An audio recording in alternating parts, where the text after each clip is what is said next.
უარა და უნდა იყოს წინა. ჩვენ როდესაც ისკიდო საქართველოს ენერგოსისტემა ამ ჰიდროელექტროსტატიაში, რომლის საფუძველზეც პირველი რაც თავში მოგვდის, ანუ ელექტროენერგია ეს ეკუთვნით ამ შემთხვევაში სამწუხაროდ ძალიან პირობ მეზრებში, ანუ მხოლოდ მატერიალური ანაზრით. ისევე როგორც არავის არ აინტერესებს იგივე პოლიტიკური დაბადების იქნება ძალიან მიზერული იმ მარტივ მიზეზის გამო, რომ ზების მუშაობა. ეს ყველაფერი სერიოზულად იმალია.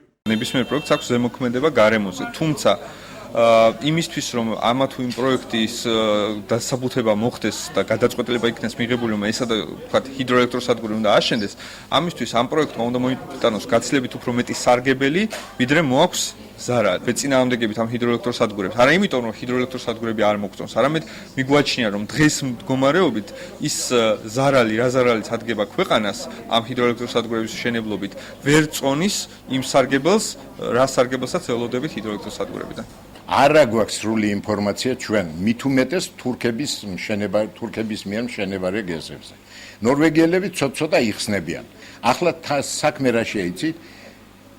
ამ დასკვნას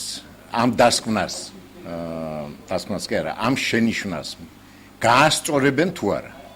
ამ შენიშვნებით იმუშავებენ თუ ბოდიში და ფეხებზე დაიკიდებენ. ჯარის ტექნოლოგიას მიერ განხორციელებული პროექტი საკმაოდ სარგებლიანი იქნება. ჯარის თიანეთისათვის პირველ რიგში, იმიტომ რომ საუბარი არის საკმაოდ დიდი ინვესტიციაზე, დაახლოებით $300 მილიონ ინვესტიციაზე ჩვენ საუბარი არის. ეს ამასთანავე ხულოს და შუახევის მუნიციპალიტეტებში საკმაოდ სერიოზული შემოსავლის შესვლაზე, იგივე იქნება ქონების გადასახადი თუ მოგების გადასახადი და საუბარი არის ამასთანავე ადგილობრივი მოსახლეობის დასაქმებაზე, კითხვებს, რომელიც აქვს მოსახლეობას, იგივე გეოლოგიური კითხვები, ჩვენი კომპანია ამ მხრივ მაქსიმალურად ცდილობს, რომ გაითვალისწინოს ექსპერტების რეკომენდაციები.